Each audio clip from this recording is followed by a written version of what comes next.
L'écho du soir sur BFM TV. Bonsoir Emmanuel Le Chypre. Bonsoir Claire. Alors l'INSEE a livré ce matin ses nouvelles prévisions pour 2013. Verdict, pas de récession mais pas de croissance non plus.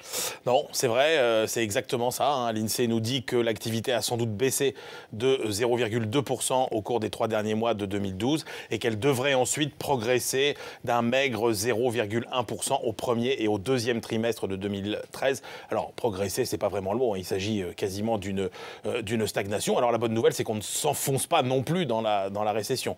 Mais c'est quand même une mauvaise nouvelle. C'est une mauvaise nouvelle pour l'emploi, puisque évidemment à ce rythme-là, on est très loin des 1,5% de croissance nécessaires pour commencer à enrayer la hausse du chômage. Et puis on est encore aussi très loin des 0,8% sur lesquels compte Bercy pour tenir ses objectifs de réduction des déficits publics à 3% en 2013.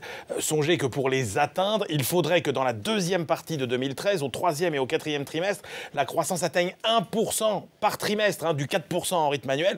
La dernière fois, c'était en 1999, 2 trimestres de suite. Et alors, à l'époque, on était en plein boom Internet. L'économie mondiale était euphorique. Évidemment, on est très loin de ce contexte-là aujourd'hui. Emmanuel, que l'on comprenne bien, si François Hollande veut tenir l'objectif de réduction des déficits publics à 3% du PIB en 2013, il faudra forcément de nouvelles hausses d'impôts. Alors, le calcul, il est simple. Si on fait par exemple 0 de croissance, qui est le scénario le plus probable aujourd'hui, au lieu de 0,8, il faudra trouver à peu près 8 milliards pour tenir l'objectif de 3% de déficit public. Alors d'un côté, François Hollande a promis qu'il tiendrait cet objectif et de l'autre, il a dit aussi qu'il n'augmenterait plus les impôts en 2013. Alors, qu'est-ce qui va se passer? Sans doute, on va laisser filer les déficits pour ne pas casser la croissance.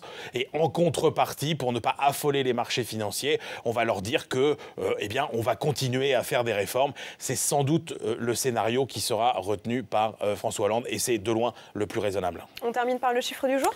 Le chiffre du jour, c'est 3600 points. 3600 points, c'est la barre que va sans doute franchir le CAC 40 avant la fin de l'année. Qui l'aurait cru il y a 6 mois, plus 15,43% de hausse depuis le début de l'année. C'est une hausse qui est surtout portée par d'abord l'apaisement des craintes sur la dislocation de la zone euro et puis par un environnement international qui est jugé un peu meilleur, notamment grâce à la reprise aux États-Unis. Merci Emmanuel Le Chypre, c'était l'écho du soir sur BFM TV.